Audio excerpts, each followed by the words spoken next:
Balimao Anyakuma, très urgent. Balimao, billet, jeudi, 9 juillet 2026.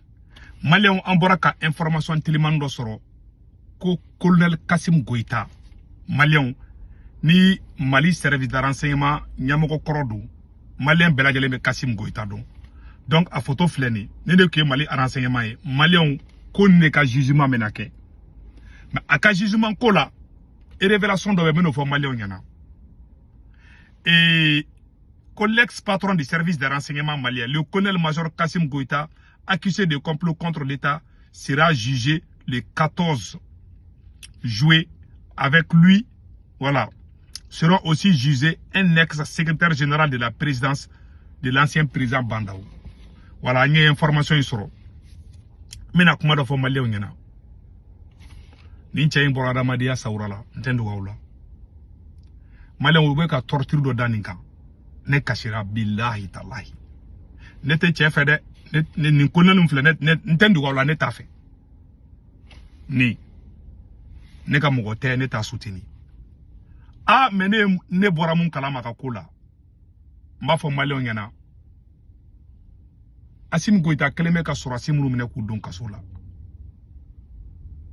Abe ka torture qualité do dawkan. Ne te ka do fo tienre la. Ne te ka do fo.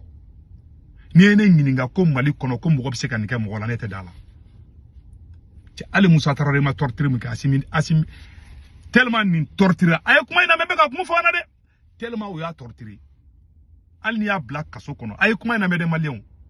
Ni a black kaso kono ni go kaka boka ali fien mine kene ma teson abeta don kaso kono hal ni ala boka kaso kono abeta ka boli ka don kaso kono traumatisera quoi wallahi o de karala a photo fleni nte ka souteni ne re vidéo ka contrôle en réalité a kumbe complot la ani bandaw nu kumbe complot la simi contrôle la o tiende an na simi manine ni tien ya jota la mais mon faut sur la sounyana. Aïe mon torturé d'abla. Amaï. Et le régime fait baquer. Président fait temena dien du kukulu inka. Na para que torturé aya be remarqué. Hal nu tosro. Kuga jamana ou sauver. Ou deunte dondala. Billahi tallahi. Président mon bara do kamoko torturé. So ou sa tuko be jugoya. So anu te ou deunte dondala. Harama de nyamakabu. Hali mogo fagala minena ka konane amoro mogo munu me marfata ka chula a chama sato ni kuna mabula u deumbe ke chukudo la adama de nyamadi ali surasi meta gerke oro la ka mogo faga ta ka chaya bulu a chama sato kungulo be nyagami nyama be adama de na eska bo kalama ni chei abora adama de asawra la peu wallahi maliane de fleka fana alnu ni blabi ateka mogoy awa mogo chama di bubulu kasola u keleme ku boara madia sawrala ima bube sara kaso maliani nunu yimena nunu me kodo kila ibe ala delikasa e chei ko ete komi imagine obo de ke ela alaka maliki si surasi fanga mani kofe yey alaka maliki si surasi fanga ma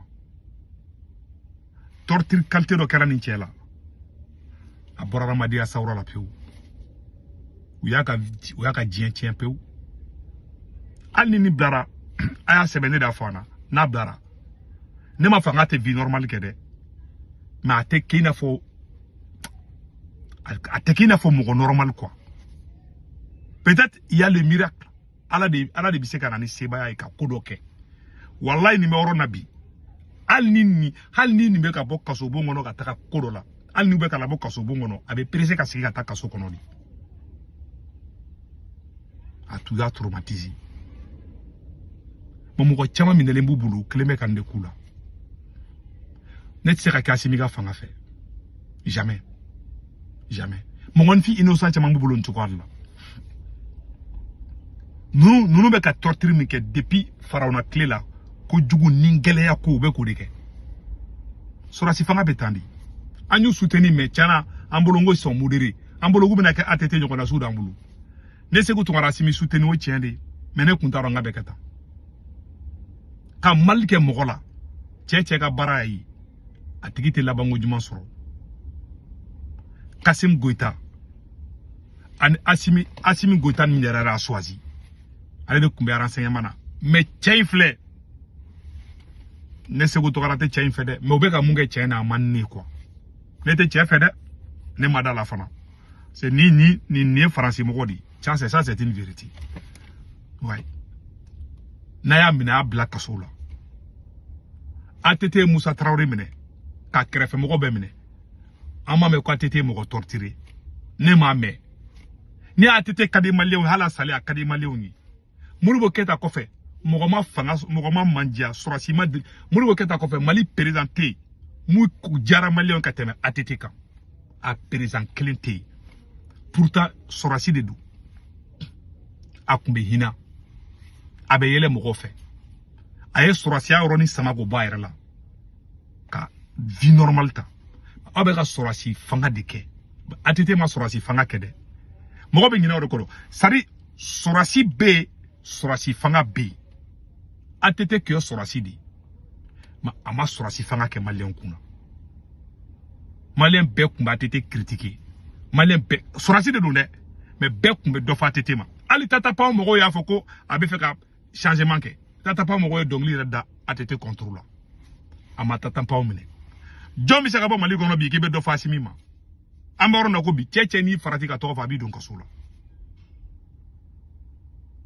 donc sɔrɔsi bɛ yen sɔrɔsi fanga bɛ yen hali mɔgɔ dɔw tɛ sɔrɔsi ye civil dɔw bɛ fana olu ka jugu ni sɔrɔsi yɛrɛ o ye tiɲɛ de u ye nin cɛ in k'u bɛna ka jugement kɛ le 14 juillet n t'a dɔn u bɛna peine mun d'a ma n t'a dɔn u bɛna fɛn bɛɛ d'a ma mais n'u b'a kɛ u ka kɛ publiquement an b'a deli u fɛ bon aw bɛna ni cɛ juger Abbas Dambélé ni Nema Sagara aw tɛ k'olu si juger mais a ye tɔw cɛ fana juger Maliyɛn tɛ dogo la dɛ nin cɛ in u y'a ka adamadenya tiɲɛ pɔɛ u y'a kɛ mɔgɔ caman de la ne tɛ fɛ ka mɔgɔw dɔw jigila tigɛ wallahi civil dɔw minɛlen bɛ Assimi ninnu bolo n'u bilara u tɛ kɛ adamadenya kɔfɛ ne tɛ fɛ ka mɔgɔ dɔw jigila tigɛ